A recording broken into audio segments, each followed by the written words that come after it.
napakabilis po ng araw. 83 days na lang po, Pasko na. Naalala ko tong kantan to eh.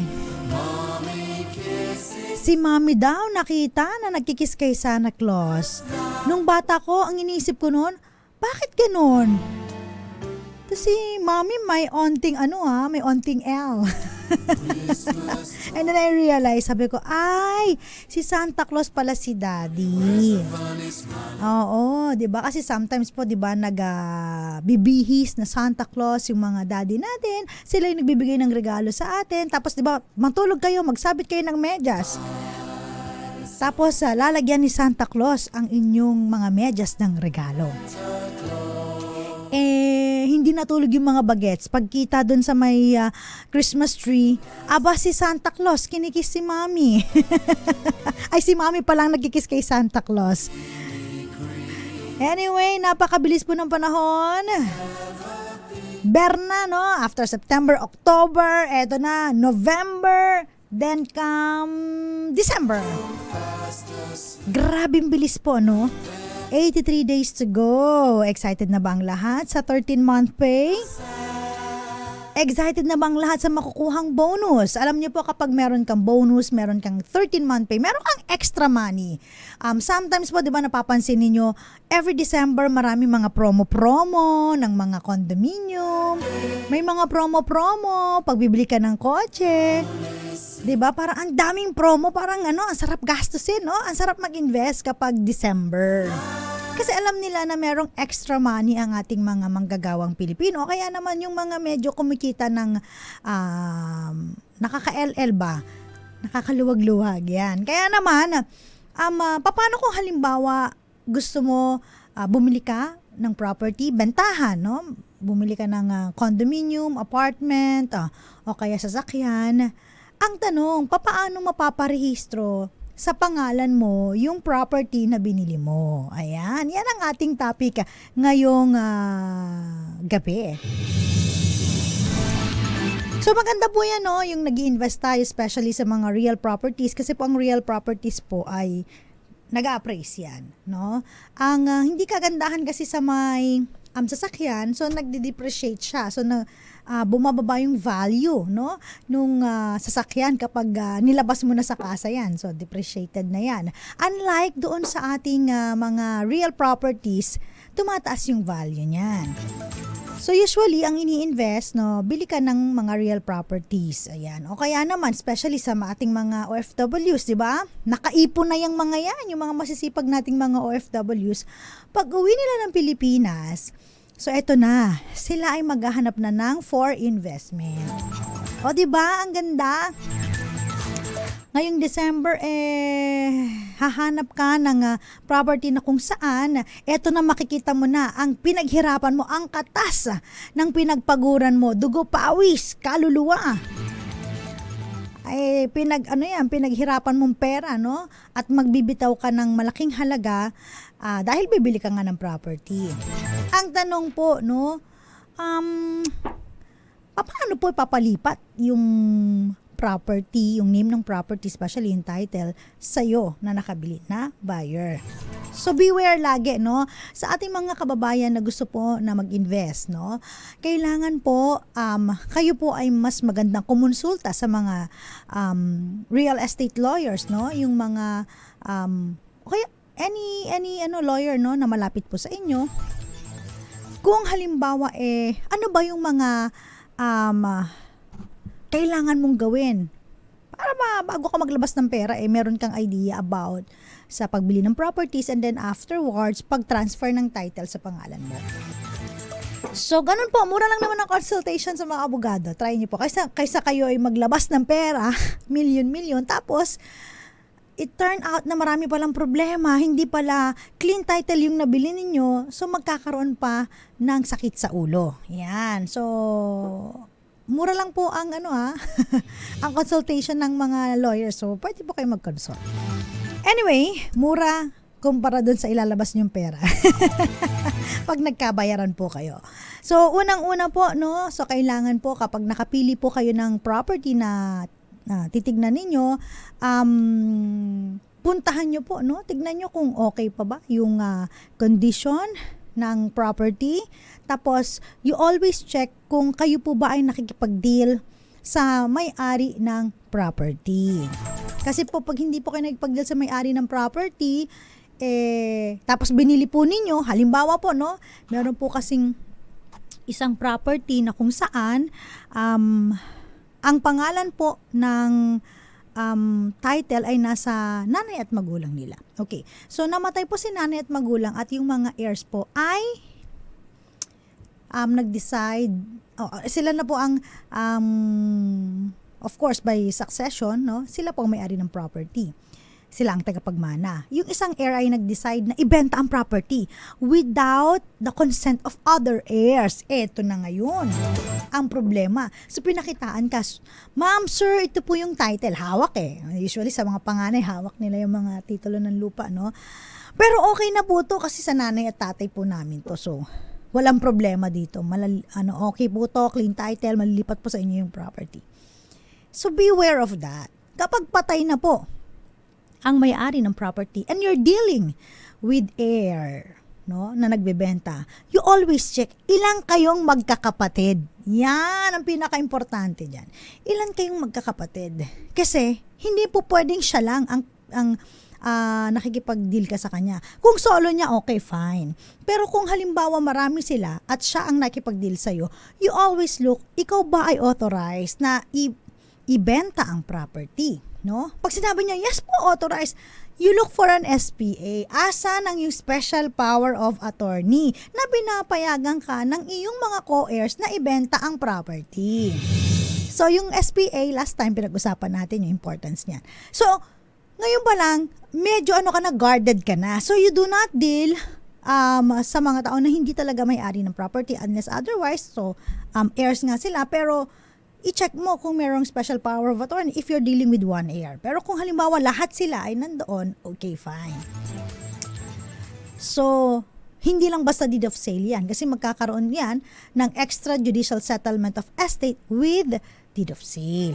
Kasi kung halimbawa kayo lang nag-usap, kayo lang nagkapirmahan, tandaan mo na ang nakuha mo lang, ang naibenta lang niya sa'yo ay yung share niya. Yung kakapiranggot na share niya. So, hindi yung buong estate. Yun ang pagkakaiba nun. Kaya dapat beware sa mga ganyan. Always deal with the owner. No? Kung sino po nakalagay sa title. Okay. Next, paano naman kung halimbawa mga broker, agent? Okay, fine. Wala namang problema. You always check. SPA na naman. Sila ba ay authorized na ibenta ang nasabing property with the consent ba ni owner? Second, okay, licensed broker ba sila, no? So, yun, importante yun. And then, kapag halimbawa, nakausap nyo na si, yun nga, nagbigay ng SPA, yung broker or agent, always make time na makausap din yung owner ng property just to make sure. Diba? Mamaya naman house-show lang yung SPA. So, hindi pala totoo, di ba? No? Importante na meron din kayong direct communication with the owner, no? And then, pagkatapos, you always check the SPA. Yung SPA niya ba ay authorized siyang magbenta ng property and pagkatapos nun, ano niya na, tawag dito? Pwede siyang mag-receive ng payment. Kasi may mga ganun authorized lang siya magbenta ng property pero hindi siya authorized to receive the payment. So, beware of that. At pagkatapos, nakikipag-deal ka na sa mismong owner. Diba? So, ano nang gagawin mo? Na-check mo na yung properties. Kasi, tandaan mo kailangan mong ma-check yung property. Why? Sinong nakapossess doon sa property ngayon? Baka naman merong illegal settlers na nandun. So, mahirap yun. Pag binili mo, ikaw pa magpapaalis doon. You have to file sa court ng ejectment case o kaya nung reconveyance, if ever, para mapaalis yun. Yung mga nandoon na naninirahan. Pangalawa, papaano kung sila po ay rightful possessor? Halimbawa, sila po ay merong lease contract.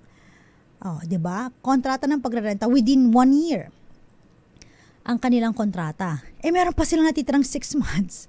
'Di ba? So, you have to honor yung contract na yon. Kahit bilhin mo yung property, hindi mo agad mapopossess yung binili mong ari-arian dahil meron pang nakatira doon, dahil meron silang previous na usapan ng owner at I assume nung kanilang usapan, contract of lease, yan, in a public document, notarized yan, ibig sabihin valid and binding upon third party.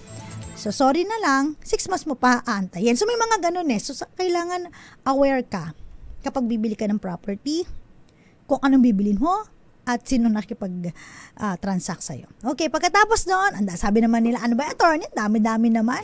Asa na ba yung pagta-transfer sa title namin, yung buyer? Oh, wait lang. Halimbawa, na-check mo na yung properties, nakikipag-deal ka sa owner, kunin mo yung certified true copy ng title. So, yung title usually binibigay sa inyo, first copy lang. No, sabihin nyo, kunin ninyo lahat ng kopya. First page, second page, third page, hanggang ilang page pa yan. Kasi doon mo makikita ang trace, tracking of paper trail kung ano nangyari. Ano ba nangyari sa property na to? Na mortgage ba? Na ibenta ba? Na cancel ba? Na isang lala naman ba? Naka-list pendants ba ito? May annotation na adverse claim. So makikita mo kung doon talaga clean title. So pag pakita po kasi sa inyo yung mga title. Halimbawa, na-scan pa yan, picture. First page lang pinapakita. Tandaan nyo, first page, andun yung owner, yung mga co-owners niya, minsan nasa second page. So, importante that you are aware of that. Tapos, check nyo rin po kung na-cancel na ba to. Hindi, kasi tandaan po ninyo, 2 lang po ang title sa atin. Isa po sa may-ari, isa po sa Registry of Deeds. Sa may-ari, walang masyadong tatak yan. Pero dun sa Register of Deeds, may kita po yung mga encumbrances niya. So, certified true copy dapat makakuha po kayo.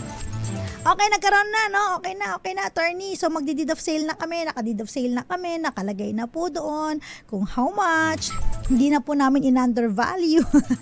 Kung ba nag-undervalue, sumasakit ang banks ko. So, yun, kahit alam niyo po, kahit mag-undervalue kayo, kung mas mataas pa rin po ang zonal value ng BIR, yun pa rin po ang susundin. Kasi alam nila yan na nag-undervalue kayo. Meron kami isang kliyente. Before, parang nag-seek ng legal opinion.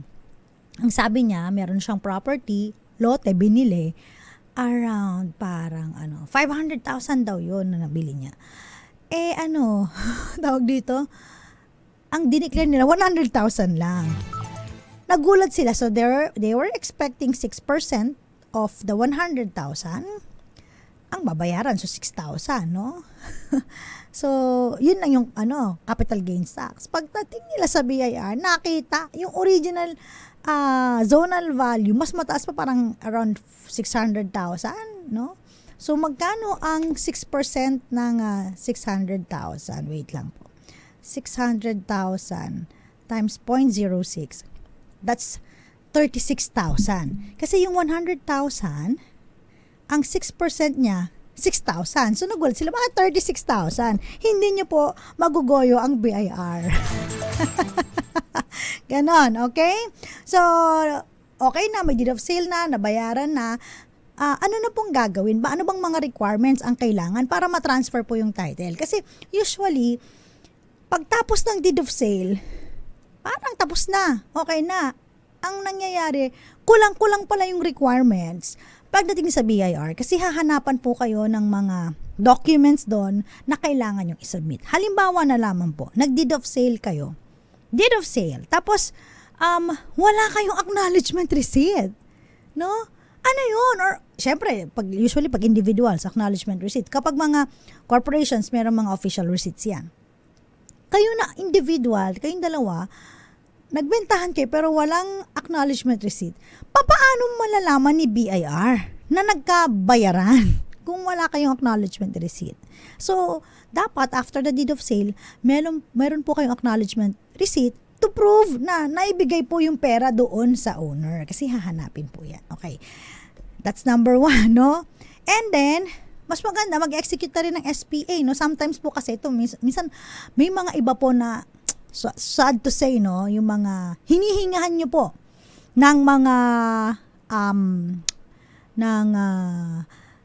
tax, certified true copy ng tax declaration of property. Ano pa ba? Yung hinihinga natin ng copy ng tax clearance.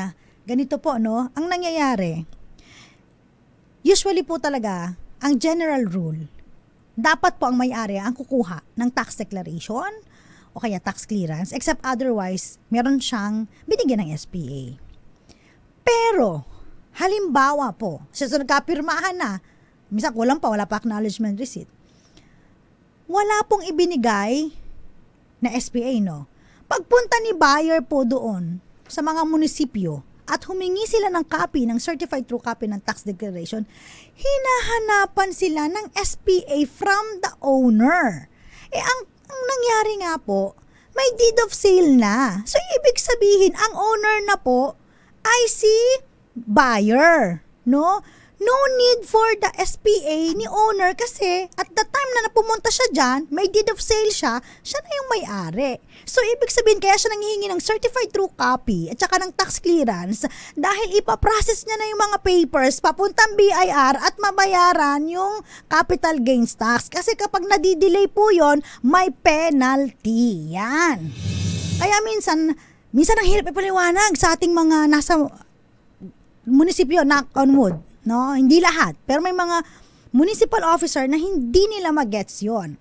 So, hinahanapan ng SPA si owner. Kaya ang ginagawa ng mga iba, kasabay nung deed of sale, isabay nyo na yung SPA from the owner na kayo na maglalakad ng papel, no? Kasi sino ba ang may interest para ilakarin yung papel na yan, malipat sa pangalan niya? Di ba yung buyer, di ba? So, yun po ang minsan sinasabi namin. Pero, may mga iba na very good. Na halimbawa, ano po kayo? Ako po yung buyer. Sige po, may deed of sale po kayo? Pahingi po. Para makita nila na nagkaroon ng bentahan na itong kaharap mo ngayon, yan na ang new owner. No need for the SPA from the owner itself. So, kasi nga lalakarin niya na yung paglalakad ng property, mailipat na sa kanya. So, yun po yung mga ibang mga hindi natin minsan, no, ang hirap makipag-away, no? Di sunod na lang. So, pag nag-execute ng deed of sale, meron na acknowledgement receipt, kuha ka na rin ng SPA from the buyer na ikaw na maglalakad ng pagpapatitulo. Okay? Marami pa tayong gagawin. Marami pa tayong pag-uusapan. Pero bago yan, shoutout muna tayo. Gandang gabi po kila. Of course, sa mga nanonood po sa DZRH News, Facebook Live, at sa DZRH News Television. Magandang gabi po kina. Ayan, Wilson Espiritu, Anthony Abrenica, Maribel Nacario, and Romel Livid, mapagpalang Biyernes. Sandy Tumal, tama po ba ito? Watching from Southern Leyte, Moonbeach. Ay, Ninang, kamusta ka na? Si Ninang Jovelyn Aquino Salvador Pasco, Ninang ko yan. Boyet, Magmanlak, Toto Rebuka. At mag-seminar sila para malaman yung mga nasa munisipyo. Sana, no, may mga ganyan para medyo, baka kulang lang, okay, baka bagong employee nakausap, no. Happy Fiesta po, Santo Domingo Albay, lalo na kay Lola Josefina Bata Bertiz, na laging nakatune in sa DZRH. Diyan po yan sa may bayan ng Santo Domingo Albay. Babalik po tayo, ilan po muna ang mga paalala. Diyan lamang po kayo. Kasama pa rin po, ako po si Attorney Cam. Oras po natin, 2 minuto bago sumapit ang 7:00 ng gabi. Broadcasting Company. DZRH, a proud member of MBC Media Group.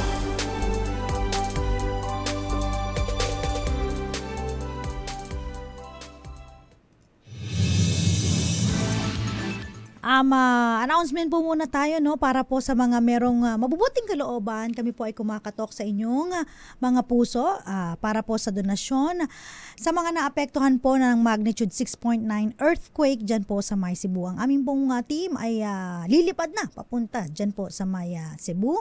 At bukas na rin po ang aming Metrobank account, MBC Operation Tulong Incorporated, 640-7640-086412. Again, 640-7640-086412. So, yan po ang ating Metrobank account sa mga gustong magbigay ng tulong in cash. In kind po, tumatanggap din po kami. Pwede nyo pong dalhin sa may DZRH. Dito po yan sa may MBC Building, CCP Complex sa Soto Street, Rojas Boulevard, Pasay City. Si Wonder Woman Operation Tulong Miss May Binauhan magli-lead dyan po sa ating relief operation sa Cebu. Okay, balikan po natin yung ating topic ngayon, may kinalaman po no sa pagpapa-transfer ng title no doon po sa buyer. So, hihingi ka po ng mga certified true copy ng tax declaration at kukuha ka rin po ng of course tax clearance no para mapatunayan na bayad ka or hindi naman bayad yung property dun sa kanyang amilyar no dun sa real property taxes na kailangan niyang bayaran every year. So kasi pag hindi bayad yun, kailangan mong bayaran yun para makakuha ka ng tax clearance. So dapat alam mo din yan. Teka, bayad ba yung real property niyan? Baka naman hindi. Tapos ang tagal-tagal na, ilang years hindi na bayaran, may mga penalty pa yun. So magkano na yun? Additional cost na naman sa'yo. So, check mo sa iyong seller kung bayad yung amilyar, real property tax. So, nakakuha ka na, no? Tignan mo rin kung halimbawa lote lang ang bibilhin mo. So, usually, nanghihingi po ng, what do you call this? Yung certificate of no improvement. Yan. So, kailangan na may certificate. So, pupuntahan pa ng munisipyo yan. Kung talagang walang improvement, baka naman sa lote mo may tinayo ka or sa loteng yan may tinayo or whatever. So, i-check nila yan. So, kailangan din po yun. May matching picture pa. Okay. At, pag kayo po ay magtatransact, so ito po, usually sinasabi ko, kapag kasi halimbawa nag-execute ng SPA si owner dun sa buyer na siya na mag-asikaso lahat kasi nga yung iba hindi maka-gets na siya na nga yung buyer so kailangan humingi pa siya ng SPA from the owner. Ang mangyayari po dyan, damihan nyo na yung copies. So for example, 4 copies. Kasi ang pupuntahan mo ng mga ahensya, hihingan ka talaga ng, may manghihingi ng SPA. Otherwise, deed of sale lang ang hingin. Pag hiningan ka ng SPA, pag nabigay mo original, hindi na nila binabalik. So, dapat Xerox lang bigay mo. Unless otherwise, kailangan requirement talaga siya na may SPA. O, di yun. Especially yung mga kunyari, ang binigyan ng kapangyarihan ni seller, no, na mag-ayos ng paper para matransfer sa kanya yung title ay halimbawa kamag-anak niya, kaibigan niya. So mag-execute siya ng SPA, no? Kasi nga siya na yung new owner eh. Hahanapan siya ng SPA. Ito naman yung kanyang attorney in fact, no? Yung kanyang representative, binibigay nga yung original na binigay ni buyer. Ang problema nga minsan hindi po na ibabalik. Yun. Munisipyo pa lang, ubos na ang SPA mo. Pagdating mo ng BIR, hihinga ka ng SPA kasi hindi naman ikaw yung buyer, hindi ka naman participant doon sa may deed of sale. Sino ka? Wala ka nang maibigay kasi naibigay mo na lahat doon sa munisipyo. So, importante, Xerox lang ang ibibigay mo unless otherwise requirements na siya na ipapasa at ikaw ang sinasabing authorized representative ni seller, so kailangan, doon mo lang ipapasa yung original. So, kung halimbawa, no, hiningan ka ng SPA, Xerox binigay mo, patingin po yung original. O, pakita mo lang yung original pero kunin mo pabalik. Kasi kung hindi naman siya isasubmit, mas maganda hawak mo siya. Kasi pag nawalan ka, another na naman yun. Magkano na naman yung notary noon, di ba? Pipirmahan na naman ni seller yun. Balik-balik ka talaga. Okay? So, importante yun. So, meron na. Kompleto ka na ng requirements. Meron ka ng deed of sale. Meron ka ng what do you call this? SPA. Meron ka ng tax declaration, certified true copy, meron ka ng tax clearance, meron ka ng certificate of no improvements. Eto na. Paano kapag corporation ang nire-represent mo? Yan. So, pag corporation, tas hindi naman ikaw talaga yung part ng corporation, of course. Hindi ka o kaya kahit part ka ng corporation, anong authority? Anong ipapakita mo, no? SPA ba? Hindi po. Usually po, kapag corporation ang nare-represent po, ang kinakailangan nila ay board resolution or corporate secretary certificate na pinapayagan ng corporation na ikaw ang mag-represent on behalf of the corporation. So, board resolution and corporate secretary certificate. Okay na. So, kompleto na. Okay. So, pag nakumpleto mo na yung requirements, you have to go to the BIR to pay. Ito na. The capital gains tax, tsaka yung documentary stamp tax. So, tandaan po natin na ang documentary stamp tax, halimbawa ngayong buwan, inasikaso mo yung nagkaroon na kayo ng transaction. The following month, doon sa 5th day, kailangan bayaran mo na yung documentary stamp tax. Importante po yan. Kasi kung hindi, kayo po ay magkakaroon ng penalty. Wala gusto ng BIR yan. Penalty. Yan. Ayaw naman ng mga taxpayer yan. Penalty. Okay. Kailan naman babayaran ng capital gains tax? Itong capital gains tax, kailangan bayaran po yan within 30 days after your transaction, after siya manotarize. Pag hindi nyo nabayaran, penalty again. So, tandaan nyo yung mga tandaan mo si Judith. Kailan ba nag-due yung mga taxes na yan kapag kayo po ay nagkaroon ng bentahan? So, importante, within 30 days, so binibigyan ka lang within 30 days to complete the requirements para mapasa. Kasi alam nyo kung bakit, may mga iba po kasi na gusto mo nang bayaran yung capital gains tax. Pero, need po talaga nila kompletuhin yung requirements mo muna. Kasi bakit? Baka naman hindi pa bayad yung amilyar niyan. So, pakita mo muna na bayad yung real property tax niya by showing the tax clearance, no? May mga ganun po. So, kailangan po kumpletuhin bago bayaran. No? Diba? DST baka naman pwedeng bayaran muna, no? Baka mag-penalty ka, documentary stamp tax. Kung mabibigyan ka ng quote ni audit officer, bayaran mo na. Hindi ibibigay direkta sa BIR ha, bibigay doon sa, babayaran po through yung mga banks po na authorize nila na mag-transact on behalf of them. Okay? So, yun. Sabi, ano ba yan, attorney? Meron pa ba? Meron pa po. Kasi, doon pa lang tayo sa level ni BIR. So, pagkatapos po sa level ni BIR, kasi, bakit ba tayo nagbabayad ng tax? Kasi hihingi tayo ng car. Yung car po, hindi kotse yan. Ang car po, pinaikli po yan na as a certificate authorizing registration na pinapayagan ka na ng BIR na i-register, no, sa iyong pangalan na ang nasabing property. Kasi binayaran mo na yung mga taxes na due sa BIR. Pero may babayaran ka pang tax pag pumunta ka naman sa local Registration Authority, LRA, no? Sabi, Land Registration Authority, LRA. Sabi nila, ang dami naman babayaran. Ganun po talaga. Kapag property po, kailangan na babayaran po yan. Kasi sabi ko nga sa inyo, puro appraisal, nag-a-appraise po yan. At saka, may pambili ka ng property, so, ini-expect nila, may pambayad ka rin ng tax. So, clear dapat sa deed of sale. Sino magbabayad ng capital gains tax, documentary stamp tax, sino magbabayad ng transfer tax, tsaka yung mga filing fees and everything, processing fee. Usually po, no, ang capital gains tax, 6% kasi yan, isa sa mga pinakamalaki. Tsaka yung notarial fee, sino din magbabayad. Ang capital gains tax po kasi, usually ang nagbabayad po niyan ay si seller. No? So, nakakabit na dun sa presyo na binigay niya sa'yo.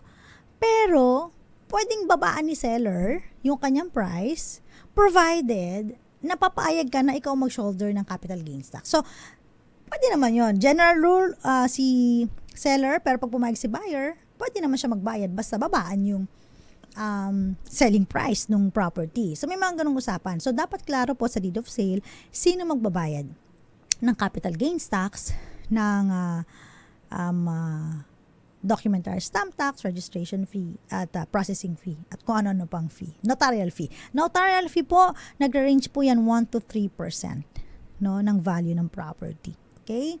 O yung value po na dineclare nyo, of course, dun sa my deed of sale.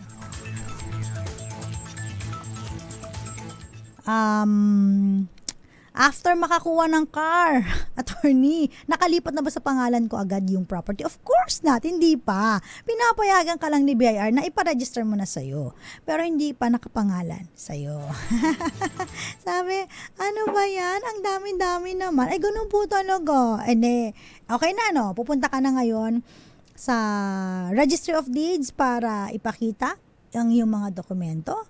Ang title, wag mong kakalimutan, dapat maibigay sa iyo ang original title kasi ika-cancel yan ng LRA. So pag papakita nila ito yung original title mo from the seller, kaya tandaan nyo, pag wala pong title, wag niyong bibilhin, ha?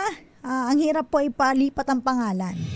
May chance, may probability kasi pwede mo naman mag-file ulit, no, ng petition for reissuance of title. Kaso nga lang, yun, adagdag na naman ng time yun o yung parang haba ng pag-iintay mo para mapalipat sa yung pangalan ng property. Pero it's fine. Pero baka naman kasi hindi naman na-loss yung title, yung pala naibenta na. Tapos Xerox lang yung copy mo. Nga, 'di ba? Okay, so punta na tayo sa my LRA. Pipila ka na naman doon ng medyo matagal-tagal ng very light. Unless otherwise wala silang masyadong parang pila, di mas maigi, no? So, pagpunta mo ngayon ng LRA, eto na. Ano ang gagawin mo? So, magsasubmit ka ng mga documents from the BIR at saka yung mga from the munisipyo at yung CAR na sinasabi natin, Certificate Authorizing Registration. So, mamaya sasabihin natin at tatalakayin paano naman yung process naman sa LRA. Sabi na, ay, grabe naman to. Ito ay, ang ano pa lang po natin, topic pa lang po natin, pag-transfer ng property sa buyer. And we're talking about, meron pong TCT, tapos, individual to individual, no? Ang nagpa-process o ang nagkabentahan. Shout out muna tayo. Balik muna tayo sa aking mga friendship na nanonood sa atin. Mama Hobita and Papa Will, magandang gabi. Kay Tita Erlinda, kay Nanay Connie, magandang gabi din po ng Vira Catanduanes. Kamusta kayo dyan? Sa Ilocos, no, medyo mataas po ang signal natin dyan ngayon sa Bagyo, kaya ingat-ingat po, no? Okay. Shout out din po kina Angelina Paclibar, bagong listener natin. Odelon Katubay Gutana. Ayan. Good evening po, Juliet Alvaro. Rita Mulingit. Ayan. Violet Zambrano. Andmar Mandy. Michael Manalo. Stay safe daw. Galing yan kay Michael from Las Piñas. At kay Herondina Arocha Miranda. Babalik po tayo. Kasama pa rin po ako po si Attorney Cam. Oras po natin, alas 7:15 ng gabi. This RH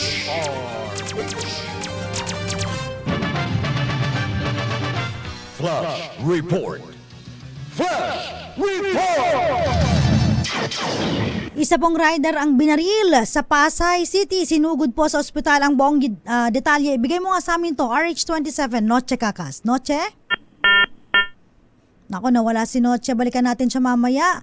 Sinong rider kaya ito at bakit binaril? Ano? Merong kayang motibo dito sa insidenteng ito, no? Babalikan natin si Noche Kaka, samantalang nakataas pa rin po signal number 3, no? Dito po sa may bagyong Paulo. Ayan. Kaya ingat po ang mga kababayan natin dyan sa may Ilocos Sur, La Union, sa south western portion ng Abra, Kalinga, Mountain Province at Ifugao, kasama po ang Benguet. Ayan, ready na po. Andyan na po si Noche Kakas. Noche, balita mo nga ito.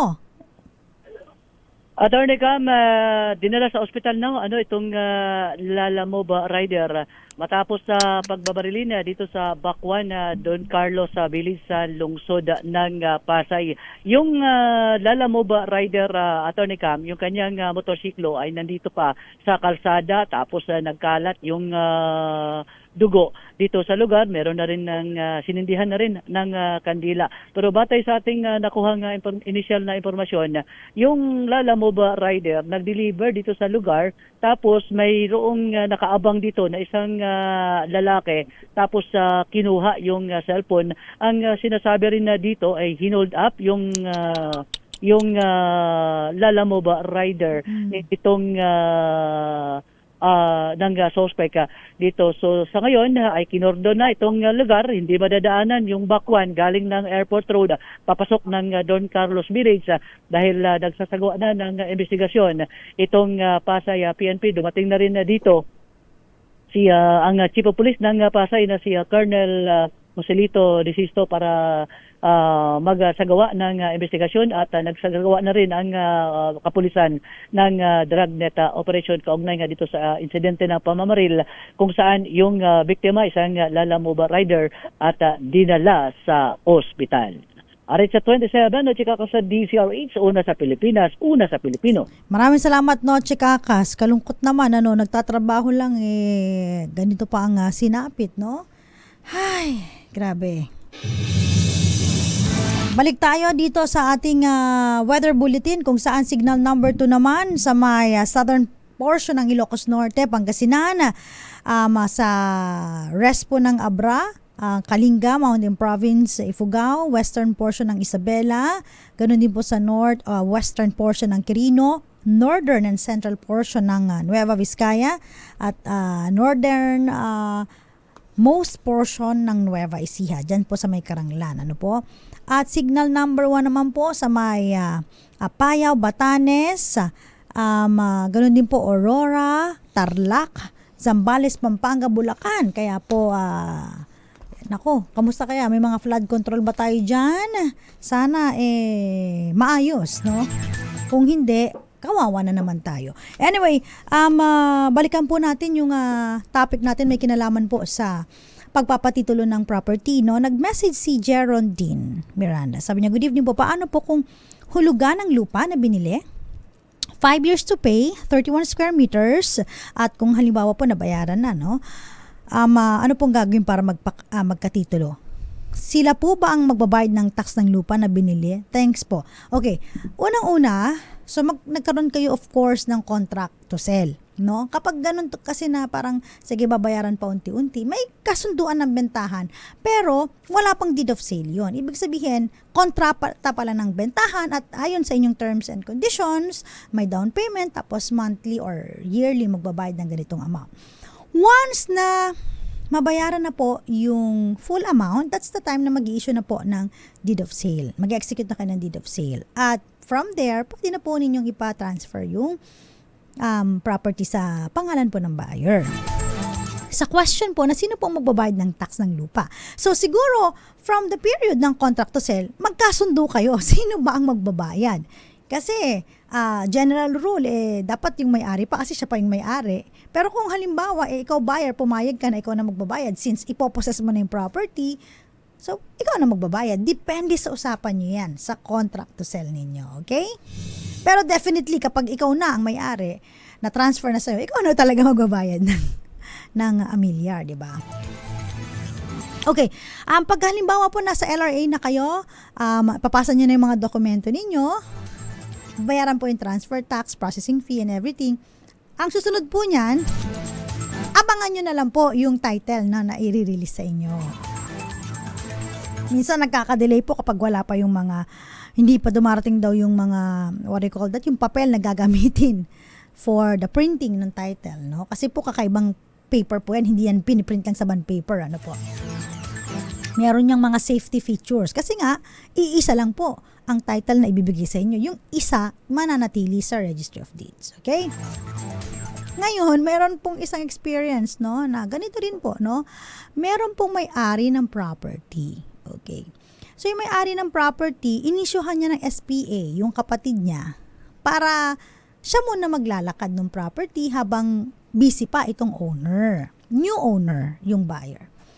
Eto na, release na ng title, no? Hindi po pwede ngayon yung binigyan ng SPA, no? Kasi nagkaroon ng emergency or what. So, yung real owner, siya po yung pumunta doon para kunin na yung kanyang title. Ang nakakaloka, no? Nung kukunin na ni owner, no, yung title, yung mismong nandun ay nagre-release. Tinanong, sino ka? Ani sabi, ako po yung owner. Ay, asan po si ganitong pangalan? Kasi siya po yung naglalakad ng papel. Hindi po siya pwede, kaya ako po yung kukuha. Alam nyo ba, naguluhan yung mismong magre-release ng totoo po ito, naguluhan yung magre-release ng title. So, ang ginawa po, pinuntahan pa po niya yung head niya para tanungin kung i-release ba yung title. Kasi yung nasa SPA ay hindi po pwede. Eto na.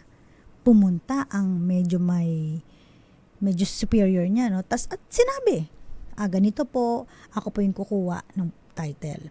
Kasi po, yung sister niya yung binigyan ng SPA, yung sister ko ay hindi po punta kasi may ginagawa. Pinag-isipang mabuti, no? Tapos sinabi, kasi hindi po pwede. Sabi ko, bakit po? Ba't hindi nyo po i-release? Ako po yung owner. Ako yung bumili. Sabi niya, dapat po kasi nanghingi po kayo ng SPA mula dun sa naglalakad. Hindi po pwede yun. Ako nga nagbigay ng SPA doon sa kanya para lakarin. At ngayong hindi siya po pwede, ba't hindi ko pwedeng makuha yung title ko? Minsan ang hirap pakipag-away. Ang hirap pailala sa kanila na ako talaga ang may-ari, bakit hindi mo i-release sa akin? Kailangan ko bang humingi doon sa binigyan ko ng SPA na bigyan niya ako ng SPA para makuha yung title ko? That's really weird. So, yun na, no? And eventually, nag-decide sila na i-release yung title. Tapos ang sabi, sige po, i-release po namin to dahil kapatid po kayo nung yung may SPA. Sabi ko, oh my God, i-release niyo yung title because ako yung owner, not because kapatid ko yung nabigyan ng SPA. So, bakit yung banks nung aming yung mga nagtatanong?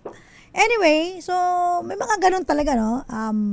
Hindi naman natin, of course, binibilita lahat, no, ng mga ganitong mga actuation.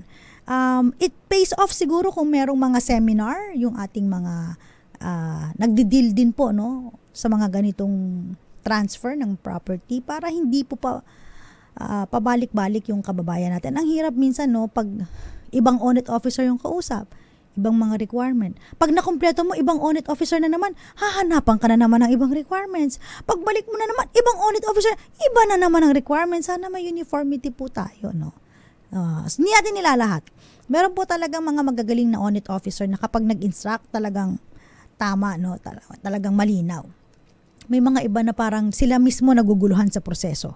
In fact, yung nag-release nga ng title, naguluhan din siya kung kanino niya i-release. So dapat siguro another parang suggestion needs improvement pa, no, para sa ating mga nagdi-deal po sa mga ganitong ahensya, ano po, no? Again po, wala po tayong kini-criticize, hindi lahat ay ganoon. May times lang po talaga. Siguro pagod na rin po sila, no? Hindi na nagfa-function ng maayos, no, ang kanilang brain cells, kaya minsan nakakaligtaan na nila, no. So anyway, maraming salamat po. Sana po meron kayo natutunan. Kasama pa rin po ako po si Attorney Cam. Every Mondays, Wednesday and Fridays, meron po tayong programa sa RH 6:30 to 7:30. Tuesday and Thursday naman po si Attorney Rina Seco. You can look me sa social media. I have TikTok account, ATTYCAM, Attorney Cam. Pwede kayong mag-message doon. Sasagutin po natin pag medyo maluwag po ang ating oras. Maraming salamat. Muli po para sa DZRH. Ako po si Attorney Cam. Una sa Pilipinas, una sa Pilipino. Oras po natin, 7:31 ng gabi. Ang oras.